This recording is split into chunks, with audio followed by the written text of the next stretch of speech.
अलछठी के व्रत का महत्व। अलछठी का व्रत करने से अति उत्तम फल मिलता है। इस व्रत को करने से उत्तम संतान की प्राप्ति होती है और संतान स्वस्थ व संपन्न रहती है। इसके अतिरिक्त सभी प्रकार के रोग शोक दूर हो जाते हैं और सुख संपत्ति की प्राप्ति होती है। किसान भाइयों को धरती माता का आशीर्वाद प्राप्त होता है। वास्तव में हलषष्ठी देवी परम दयालु हैं और अपने भक्तों की सभी मनोकामनाएं पूरी करने वाली हैं।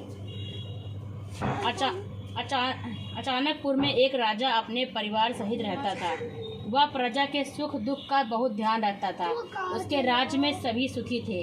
राजा अपने राज्य के हर गांव में तालाब कुआं बनवाता रहता था, लेकिन सभी तालाब कुएं सदैव सूखे ही बने रहते थे। इस वजह से राजा हमेशा चिंतित रहता था कि ऐसा कोई तो उपाय होगा कि जिसके करने से पानी की समस्या का निदान हो जाएगा।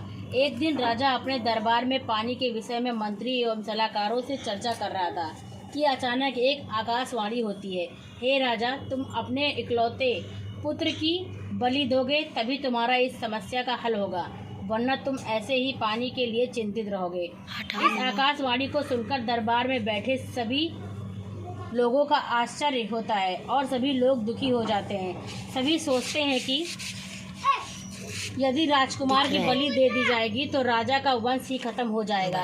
रात में राजा विचार करता है कि यदि मैं अपने बेटे पोते जो अभी 2 माह का है की बलि दे दूं तो कैसा रहेगा। इससे आकाशवाणी की बात भी पूरी हो जाएगी और मेरा वंश भी बच जाएगा, क्योंकि मेरे बेटे के जीवित रहने से भविष्य में और भी पोतों का जन्म हो सकता है। फिर तो राजा अपने मन में यही निश्चय करके सो जाता है। अगले दिन हलषष्ठी का व्रत होता है। राजा के बेटे की बहू हलषष्ठी का व्रत रखती है। इधर राजा सोचता है कि मैं बहू से उसके पुत्र को बलि के लिए कैसे मांगूं। कोई माँ अपने पुत्र को बलि के लिए कैसे दे सकती है, वह भी आज के दिन जबकि माताएं अपने पुत्र के सुख सौभाग्य की कामना के लिए व्रत कर रही है। राजा मन में विचार करता है कि क्यों ना मैं बहू को किसी बहाने से उसके मायके भेज दूं और पोते को छोड़ जाने को कह दूं। जब बहू चली जाएगी तब मेरा काम बन जाएगा। बाद में बहू को कोई बहाना बना दूंगा। यदि विचार राजा को उचित लगता है और वह बहू के पास जाकर कहता है, बहू, अभी तुम्हारे मायके से खबर आई है कि तुम्हारी माँ बहुत बीमार है, तुमको देखना चाहती है। तुम अपनी माँ को देखने चली जाओ, पोते को मेरे पास छोड़ जाओ। यह सुनकर बहू कहती है, पिताजी, आज तो हलषष्ठी है, आज मैं कैसे जा सकती हूँ। आज के दिन तो हल जूते जमीन पर चलना मना रहता है। तब राजा कहता है, तुम चलकर नहीं जाओगी, मैं पालकी सजवा देता हूँ, तुम उसमें बैठकर जाना। बहू के जाते ही राजा अपने पोते को सागर के पास ले जाकर बलि चढ़ा देता है। उसके बाद उसे आत्म लगानी होती है कि वह अपनी बहू से क्या कहेगा। उधर बहू जब अपने मायके पहुंचती है तो सभी महिलाएं हलषष्ठी पूजा करने की तैयारी कर रही होती है। उसकी माँ भी पूजा करने को तैयार बैठी होती है। अपनी माँ को स्वस्थ देखकर बहू को बहुत खुशी होती है, लेकिन आश्चर्य भी होता है कि ससुर जी ने ऐसा क्यों कहा।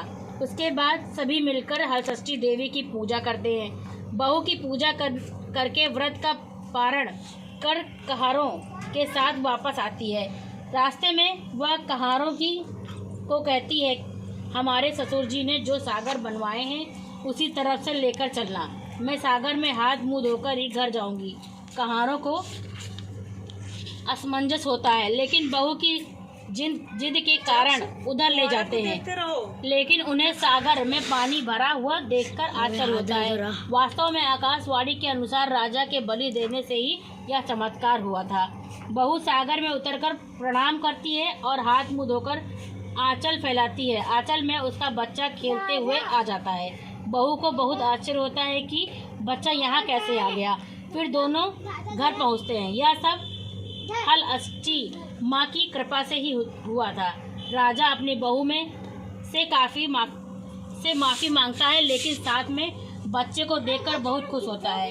राजा बहू को आशीर्वाद देते हुए कहता है कि यह तुम्हारे ही पूर्ण प्रताप का नतीजा है। राजा कहता है कि जिस तरह बहू के आत्मविश्वास और श्रद्धा के कारण हमारे घर में खुशी आई है, वैसे ही हमारे राज्य में सभी परिजनों के घरों में खुशी रहे।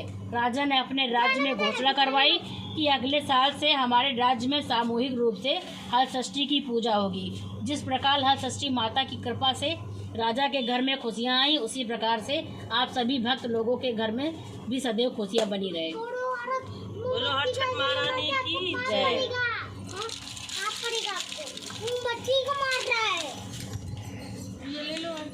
कई कथाएं हैं मन। बंद कर दिया।